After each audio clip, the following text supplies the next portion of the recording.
Somos este sur y juntamos nuestras manos. Todos los callados, todos los omitidos, todos los invisibles, todos los callados, todos los omitidos, todos los invisibles,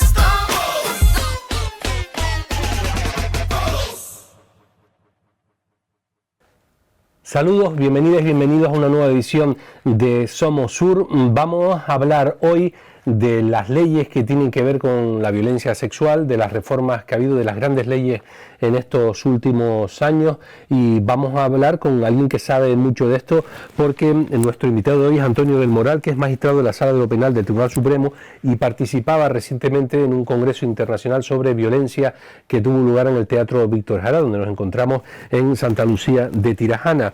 La conferencia de Antonio del Moral fue la reforma de los delitos sexuales, panorámica jurisprudencial. Antonio del Moral, bienvenido, muchas gracias por estar en nuestro canal. Gracias por invitarme a este pequeño rato. Hacía usted en su charla un repaso a, digamos, a la panorámica jurisprudencial en materia de los delitos sexuales.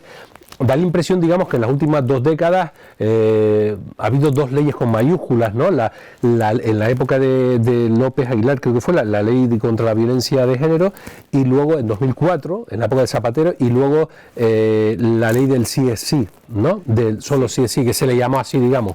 Ha habido otras reformas. Ha habido más, pero digamos que son las más conocidas, hombre, ¿no? Las muy significativas, hombre, la ley de violencia, de violencia de género, de procedimiento legal, de violencia contra la mujer, es de 2004 y no está enfocada a los delitos sexuales, sino en general a los delitos cometidos en el seno de una relación matrimonial, o relaciones asimiladas o ex relaciones acabadas. Específicamente sobre libertad sexual, sí, es la reforma de la ley la llamada ley del sí es sí, que es una reforma del año septiembre del año 2022, aunque luego ha habido una contrarreforma en abril del año 2023, contrarreforma entre comillas. Sí. No es para ajustar lo que tenía que ver con las penas, ¿no? Por la polémica sobre todo, que hubo, se aprovecha para otras cosas, porque para ajustar sobre las penas. Pero ha habido algunas otras leyes que han influido o que tienen repercusión en esta materia. Reforma de los delitos sexuales, ha habido varias desde el año 1995, ha habido 5 o 6 reformas de los delitos sexuales, de todos los con matices, pero ha habido al menos 3 muy significativas, muy revolucionarias. Hay algo en común, quiero decir, de esos cambios, fundamentalmente tiene que ver con el avance del feminismo, con tener una más perspectiva de género, como se dice, se reivindica desde el movimiento feminista, tener más en cuenta a la víctima, o en qué línea han ido esos cambios, en su opinión. No tendría yo ahora datos para hacer un análisis así común de la reforma. Me parece, hombre, que todo el tema de la libertad sexual es un tema muy sensible, pero mi sensación es que, como sucede con todas las reformas penales en general en los últimos años, el Código Penal español es de 1995 y ahora, pues 25 años después, estamos llegando a las 50 reformas, y eso es una barbaridad para un Código Penal que tiene que ser una constitución en negativo, dice el propio Código Penal de sí, y una constitución no se anda reformando todos los años. Yo creo que el Código Penal tendría que tener más estabilidad y cambiarlo cuando hay cosas que efectivamente deben ser cambiadas. Pero es propio de este país, y no de este gobierno, sino de todos estos años, de 1995 hasta ahora, y también es un movimiento que no es solo exclusivo de nuestro país, sino de otros, que muchas veces la sociedad pide respuestas y el político, pues a veces pues ante unos asesinatos, ante un delito de terrorismo, ante unos hechos de violencia sexual muy graves en que la sociedad pide que se haga algo, pues muchas veces es muy fácil el recurrir al Código Penal, el cambiar las cosas, porque eso es muy barato económicamente, no supone grandes costes. Y tiene muchos beneficios electorales muchas veces, ¿no? Efectivamente, da titulares de periódicos. O sea que... Porque en su opinión no se debe de legislar en caliente. Quiero decir, cuando ha habido casos, porque lo ha habido, del asesinato después de violaciones sexuales de un menor en España, con manifestaciones pidiendo cadena perpetua, a veces gente pidiendo pena de muerte, En esos contextos no es bueno legislar, en su opinión. En mi opinión, no es bueno legislar en esos contextos y en mi opinión tampoco es bueno legislar de una forma acelerada y solo para dar respuesta a un supuesto concreto, porque eso suelen ser respuestas simbólicas que a la larga traen más, que pueden traer más perjuicios que beneficios. De entrada, hacen, que de eso iba la charla un poquito, hacen que conceptos que estaban asentados, que cosas en las que no había discrepancias interpretativas, pues cuando varían las leyes empiezan a surgir otra vez las discrepancias y las divergencias interpretativas, y lo que antes se entendía no se entiende. En segundo lugar, porque modificar el Código Penal de esta forma pues provoca a veces sinsentidos. El delito de homicidio sigue ahí sin cambiar durante estos años, con las penas que tenía, pero cuando hay una agresión sexual, cuando resulta que llama la atención y conmociona socialmente y tal, pues el legislador tiene la fácil respuesta de decir, bueno, voy a subir las penas, y ahora encontramos con que hay muchos delitos que no suponen la muerte que tienen penas mucho más graves que las del homicidio. Los delitos sexuales, hay algunos delitos sexuales, no pocos, que tienen una pena mucho más grave que la del homicidio, y eso tampoco parece que sea coherente. Son fenómenos coyunturales y me parece que es mejor reformas sosegadas, pensadas. El derecho penal tiene que tener, a mi juicio, más estabilidad, y eso justifica que ahora yo haya elegido ese tema, pues para decir, bueno, ha habido unas modificaciones del Código Penal y por tanto todas las interpretaciones que estaban asentadas y tal, pues hay que volver. Pero ¿se puede realmente tener, Antonio, un Código Penal de consenso sin ideología? Sobre todo, bueno, ahora porque hay una situación muy polarizada en el caso español, ¿no? Pero hasta qué punto, claro, las concepciones que tienen que ver, si se niega, por ejemplo, si hay organizaciones políticas que niegan la violencia machista, pues si van a legislar, a lo mejor no le van a dar importancia. Dicen, no, hay violencia de hombres y de mujeres y de todo. Entonces, ¿hay ideología en las leyes o no? O sea, yo creo que al final, en lo que es el Código Penal, en lo que es como una constitución, como es como el Código Penal se titula a sí mismo la Constitución en negativo, es decir, es lo que la sociedad considera absolutamente intolerable. El Código Penal es un monumento a la intolerancia, es decir, mire, esto no se puede hacer, no pasamos, ¿no? Y entonces son como unas líneas rojas muy establecidas, y por tanto hay en lo que es los tipos penales normales, me parece que hay muy poco de ideología. Me parece, vamos, que hay una concepción de la sociedad. Claro, porque todo el mundo puede ser víctima, claro. Sí, y por tanto ahí yo creo que en lo que es el núcleo hay pocas, o tiene que haber, y me parece que tampoco al final serían pocas discrepancias políticas, porque, hombre, todo el mundo está de acuerdo en que tiene que estar castigado el golpear o el lesionar a una persona, la violencia psíquica, o sea, que los delitos sexuales, la libertad sexual, que todo eso tiene que ser castigado.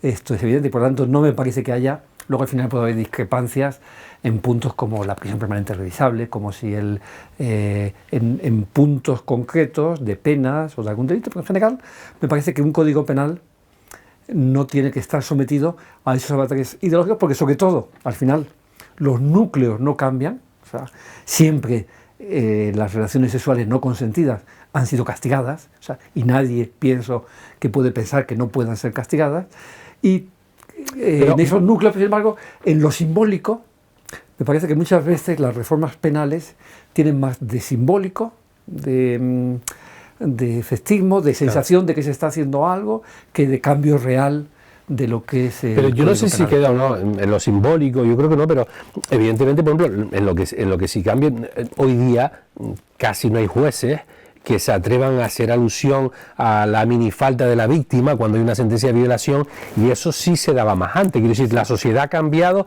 y no sé si eso hay que trasladarlo a las leyes o no, pero hay que tener cuidado, ¿no? Antes la sentencia se permitían a los jueces esos atenuantes, que usted llevaba minifalda, ¿no? Sí, efectivamente, eso. Hombre, a veces hay casos muy puntuales que generan un estereotipo que tampoco se acerca tanto a lo real. O sea, que también hay 2, 3, 4 sentencias pues llamativas, escandalosas y tal, y a veces, muchas veces, eso no es señal, aunque sea muy reprobable, no es señal de un estado general. Ahora, esos cambios obedecen más que a la reforma de las leyes a una concepción distinta, a una sensibilización, a un tal, porque eso no hace falta cambiar las leyes para saber que eso estaba mal juzgado entonces y sigue estando mal juzgado ahora.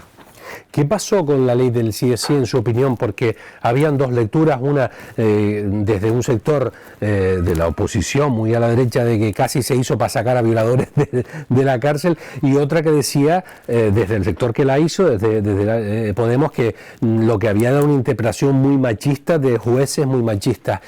¿Qué lectura hace usted de lo que hubo? Que parece errores sí hubo porque se tuvo que corregir, sí, y porque se redujo penas a gente condenada, ¿no? Sí, hombre, me parece que es patente, eso es un debate político en el que cuando nos asomamos los juristas vemos que tiene poco que ver con lo que hay. Me parece que es obvio que nadie ha pretendido con esta ley beneficiar a violadores, claro, ni ha pretendido potenciar esto. Y que otra cosa es que se hayan deslizado a lo mejor algún error técnico. Es obvio que con aplicación estricta de la ley, con una mayoría una mayoría casi abrumadora de la interpretación del Tribunal Supremo y de la interpretación de casi todos los tribunales de España, pues es evidente que esa ley ha obligado a rebajar las penas a personas que estaban condenadas. También parece que es evidente que eso no es lo que se pretendía. Y si niegas que ese fuese tu objetivo, y sin embargo eso es lo que ha sucedido con la interpretación natural de la ley, pues se ve que ha habido algún error técnico en algunos momentos. Los tribunales ¿Está corregido ya, en su opinión, con la reforma que se hizo? Está corregido en la medida en que se pueden corregir, está corregido. La reforma de 2023 ha vuelto en esos casos en que se habían bajado las penas, ha vuelto a recomponerlas y a volver a subirlas. Y hay algunos que incluso yo diría que no estaba mal bajar algunas penas, por esto que he dicho antes. Pero obviamente una ley, la ley del 23, no se puede aplicar retroactivamente. Una ley que es beneficiosa se puede aplicar retroactivamente, que es lo que pasó con la ley del 22. La ley del 23 vuelve a subir las penas, pero ya esa ley, entonces, hombre, el agua derramada, si podemos hablar con esa metáfora, no se puede recoger. Sí que es obvio, sí que es claro que para lo sucesivo lo que habrá que aplicar es la ley del año 23, en que las penas han sido reconfiguradas. Insisto, a mí me parece que en algún caso son excesivas, o si no lo son, entonces resulta que es muy políticamente incorrecto eso de decir que son excesivas la pena cuando hablamos de, sí, ¿no? de violencia sexual. De todas formas, sí, yo en eso sí que me parece que hay una mentalidad que también, que incluso, que es lo que se llama populismo punitivo, y que se alimenta a veces por los políticos o por esas reglas. Por ejemplo, o sea, me parece que no tiene ningún sentido que haya algún delito de agresión sexual no especialmente llamativo que tenga, sin más pena que un homicidio consumado. Parece que es como... y lo que decía es que es muy inocente pensar... El derecho penal está para disuadir. O sea, el derecho penal pretende que no se cometan delitos. No pretende castigar los delitos, sino castiga los delitos para que no se cometan delitos.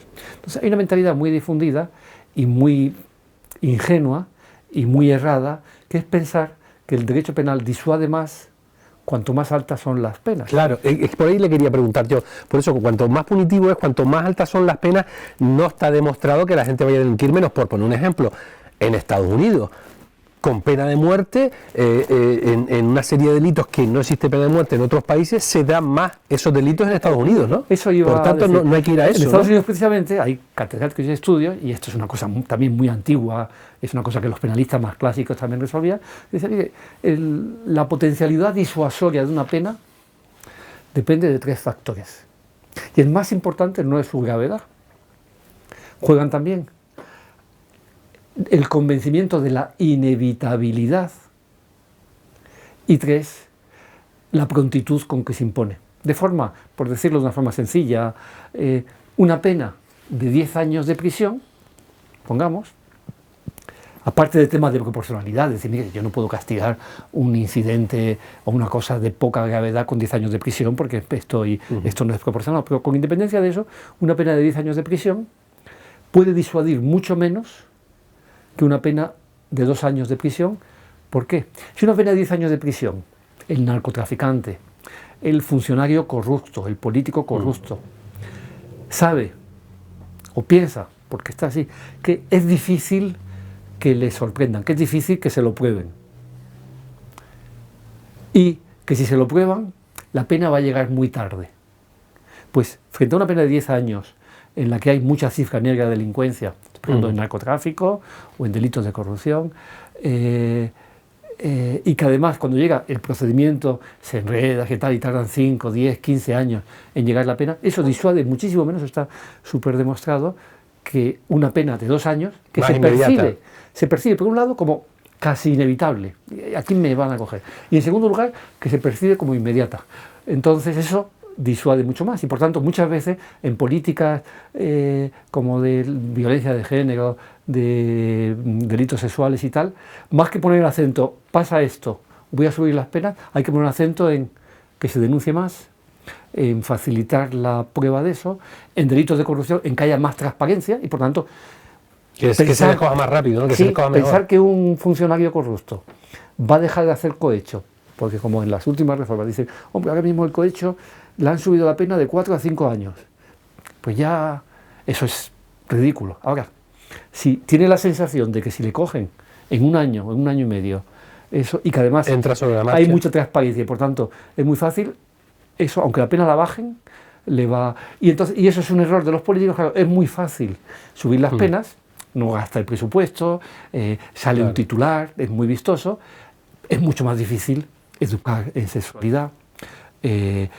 conseguir que las víctimas se sientan protegidas para denunciar, evitar esas retractaciones en los delitos de violencia de género, conseguir transparencia en la administración pública de forma que allí pues cualquier cosa que se hace, cualquier contratación y tal, sea limpia, por tanto cualquiera se dé cuenta de que allí hay gato encerrado, y el legislador muchas veces cae en la fácil tentación de pensar que subiendo las penas ya está todo realizado. Y sin salirnos de ese tema, le voy a retar a la gente que nos está viendo usted explique, y sobre todo mucha gente cuando son víctimas, ¿no?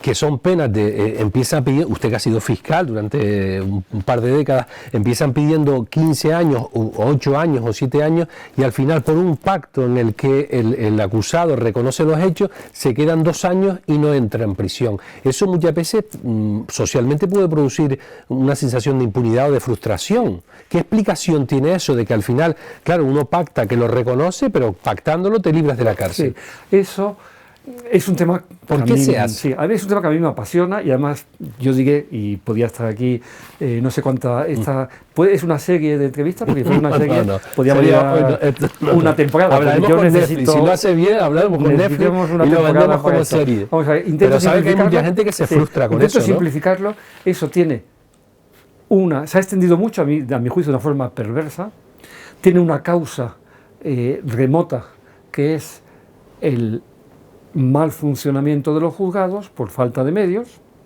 Eso hace que los asuntos se acumulen. Me parece que haría falta mucha más inversión en justicia. Eso, la justicia siempre ha sido el patito feo de los presupuestos, eso también en todos los gobiernos, porque tampoco renta mucho electoralmente.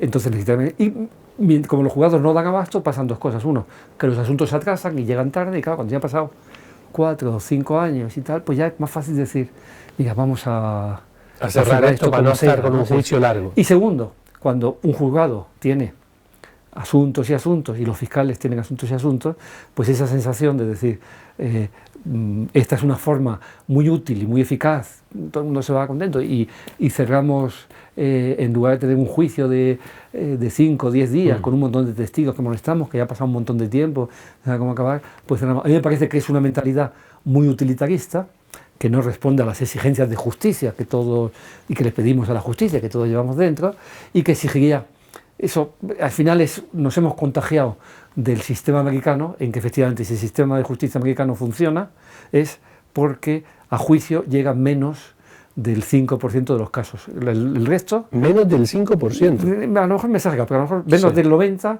seguro. Porque si llegasen todos allí conjugados, el sistema colapsaría. Y la única forma de que funcione es con acuerdos entre el fiscal y las partes. Eso en España, en Europa, también en otros países, por eso nos hemos quedado obnubilados, erróneamente. O sea, usted no es muy partidario que sea. No soy eso. Nada partidario. ¿Cree que eso es una consecuencia de cómo está, no, de la falta de recursos? Sí. Yo sería partidario, aunque me parece que la institución de la conformidad no hay que abandonarla y tal, pero no pensar como ahora sucede. Sí, que mucho. Parece que es para ahorrar trabajo, ¿no? Sí, porque y al final, en el fondo, en el fondo es para ahorrar trabajo. ¿Y por qué está disculpado?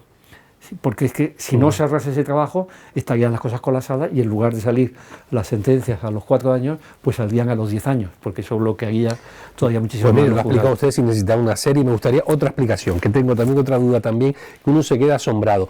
Un caso de corrupción o de narcotraficantes que tienen dinero, además cuando han robado y han ganado pasta. Tienen abogados que presentan recursos por todos los lados y esos recursos llevan a que el proceso, yo he visto casos en Canarias de corrupción política, se ha prolongado antes de llegar a juicio oral como 8 años y resulta que luego en la sentencia van a tener menos pena por la dilación de la justicia, pero si es que quien ha estado presentando los recursos son los acusados. Quiero decir, o sea que no puede haber una estrategia de abogados buenos para dilatar y luego encima me beneficio. Le doy la respuesta oficial, la respuesta ortodoxa, que es decir, mire, el código prevé que las dilaciones no se van a aplicar cuando sean responsabilidad del imputado. O sea que eso lo pone el código. Sí. Pues yo no lo he visto. No, lo pone el código. Pero otra cosa es que en estos casos, cuando se ponen trampas, se ponen trampas entre comillas, los abogados hacen su labor, pero cuando van poniendo trampas, el procedimiento ya tiende de por sí a enlentecerse, o sea que ya el juez, un recurso, luego otro, luego no sé cuánto, y eso ya pues se queda ahí enlentecido. Y también, me está tocando todos los puntos, yo soy un enemigo declarado del atenuante de dilaciones indebidas, enemigo doctrinalmente, enemigo como concepción. Si yo fuese legislador, la condicionaría a algunos otros requisitos. Otra cosa es que yo como magistrado aplique el atenuante siempre que procede y me atenga a la jurisprudencia. Sí, pero como magistrado usted, si es consciente de que la dilación no ha sido el sistema, sino los acusados, podría decir no le rebajo, ¿no? Muchas Podría veces no se rebaja, pues se dice, estas dilaciones son manifiestamente provocadas por, por los recursos de las partes, pero muchas veces ves que efectivamente hay eso, pero que eso lo único que hace es hacer que la máquina funcione más despacio y luego la máquina ya pues se queda un poquito oxidada y al final pues hay muchas dilaciones que no son atribuibles a ellos y en esos casos la ley te obliga a aplicar el atenuante. Y yo lo que digo es que me parece que un atenuante para los condenados no soporta el contraste con los absueltos. Es decir, me parece que un juicio que ha tardado mucho a veces al condenado le perjudica, otras veces tampoco tanto, porque dicen mejor que venga cuanto más tarde mejor, pero a quien perjudica sobre todo es al acusado absuelto. El acusado absuelto cuyo juicio ha tardado tantos años, ese sí que es una auténtica víctima claro, del sistema, sí, y a ese, que lo haya sin embargo, provocado él. no le podemos dar atenuante porque no está condenado. A ese le decimos te aguantas con las dilaciones. Se nos está acabando el tiempo, Antonio del Moral, magistrado de la Sala de lo Penal. Algunas preguntas son de dilaciones indebidas, son no, pero usted lo está explicando bien. No se está enrollando mucho, está bien, lo está haciendo bastante bien y se lo agradezco. Y bueno, usted además como fiscal que ha sido el Supremo, quería sí preguntarle, aunque la palabra política casi da alergia, ¿no? Y usted está más cómodo hablando de todo este tema, ¿no? Pero se lo digo desde una profesión, el periodismo, que todas las encuestas salen que cada vez tiene menos credibilidad. La justicia, en su opinión, en estos años ha perdido credibilidad con los tejes y manejos en el retraso, no sé cuántos años fuera de la Constitución, de la renovación del Consejo General del Poder Judicial, con discursos de presidentes de gobiernos de un lado y de otro, de quién controla la Fiscalía y con jueces que parece que están más preocupados por hacer política que justicia. ¿Ha perdido la credibilidad la justicia, en su opinión, o no? Yo me parece, se está acabando el tiempo de programa. No sé si da tiempo a contestar a esto. No sé si ¿será que no quiere contestar? No, contestaré. me parece que es una cosa obvia, que decir, sí que efectivamente la crisis del Consejo General del Poder Judicial, la percepción, que es más que una percepción, de reparto entre los partidos políticos, la sensación de que el partido político tiene mucho que ver en cómo elige, la sensación de que les encanta hacer política también. Ya eso me meto menos. Sí, ¿no? pero ocurre. El Tribunal Supremo, que ha estado con unas vacantes que se iban produciendo y que no se podían cubrir y que parece que eso a nadie le parecía lo más importante. Las declaraciones de unos y de otros, pues cuestionando, más que de políticos, de responsables públicos y tal, dices, hombre, hay que respetar, cuestionando, todo eso es obvio que va permeando y va tirando hacia abajo el prestigio de la justicia, lo cual es muy peligroso para un Estado de Derecho. Un Estado de Derecho, una de las piezas claves es un poder judicial independiente, un poder judicial que esté o que prestigiado socialmente, que sea no una prolongación sino un contrapoder, ¿no? Como el periodismo también debería serlo, ¿no? Sí. Y efectivamente me parece que sería absurdo negar pues que la percepción social de la justicia ha empeorado estos años, ¿no? Y ya buscar responsabilidades, pues eso ya es otro problema. Pues Antonio del Moral, magistrado de la Sala de lo Penal del Tribunal Supremo, gracias por estar en nuestro canal, gracias por estar en Somos Sur y por esa claridad a la hora de expresar tantas dudas que hay, que seguimos teniendo los ciudadanos respecto a cómo funciona la justicia. Espero que esas dudas hayan quedado un poquito engrandecidas después de mis palabras. Muchas gracias, y a ustedes también, como siempre, gracias por estar aquí en este canal y por seguir Somos Sur. Hasta una próxima edición.